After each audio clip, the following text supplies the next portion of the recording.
This is Bob from Bob the Sound Guy again, and I'm at my favorite music store, Noteworthy Music, in Gettysburg, Pennsylvania. Yes, the home of the Gettysburg Address. So, anyway, the reason it is my favorite music store is because I own it. So anyway, we get a lot of questions from a lot of parents. Kids, their kid wants to play bass. I think it's a really good thing because I love the bass. I think bass is one of the most fun instruments to play. But a lot of times they don't know how to buy a new bass for their kid. They're just starting out. They don't want to spend a lot of money. They don't know if they're going to stick with it.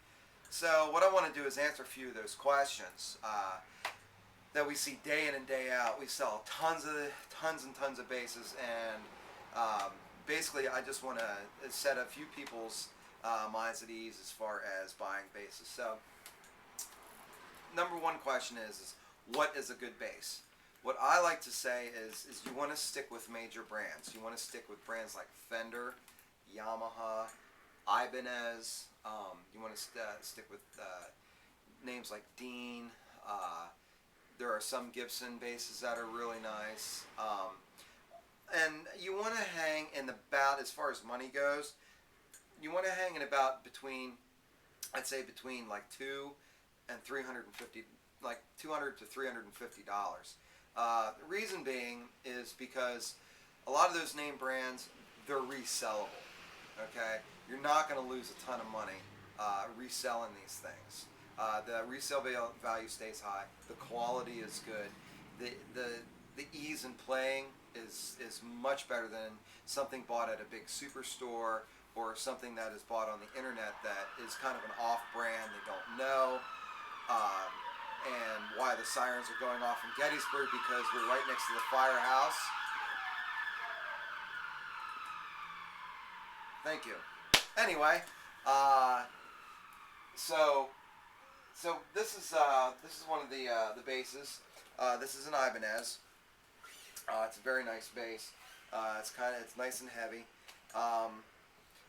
Also, weight is a big issue. Some kids can deal with a heavier instrument. Some kids can't. So that's something you want to look at as far as basses go. I know that Yamaha makes a very, very nice beginner bass that's very light. It's easy for smaller kids to handle, and it's easier for girls to handle just because it's the body itself is a little bit smaller. The neck is nice and thin. This is a little bit heavier bass. Bigger kids can handle this kind of thing, and older teenagers can handle this kind of thing to start off with. So, so those are some of the basses that the brands that I like to stick with, and those are the price ranges I like to stick with, just because of the quality and the resale value as a parent, and you're the one that's dropping the money. So anyway, another thing you want to look at is the frets, which are these little wires right here that run across the fretboard, and a lot of times they'll be sharp on a more inexpensive bass. Like parents will say, "Oh, I got this bass for."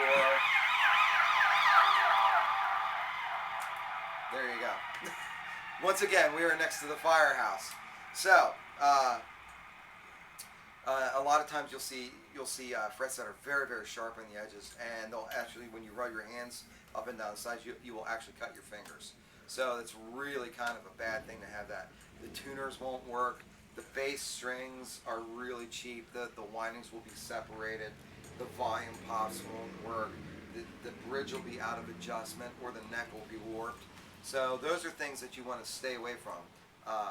So anyway, so those are some tips. And once again, basses come in packages now, especially from Yamaha, Ibanez.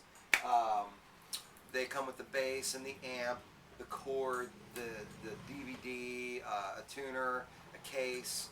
So, and they usually hang around between $300 to $400 retail. So, there you go, and I hope that answers a few of your questions.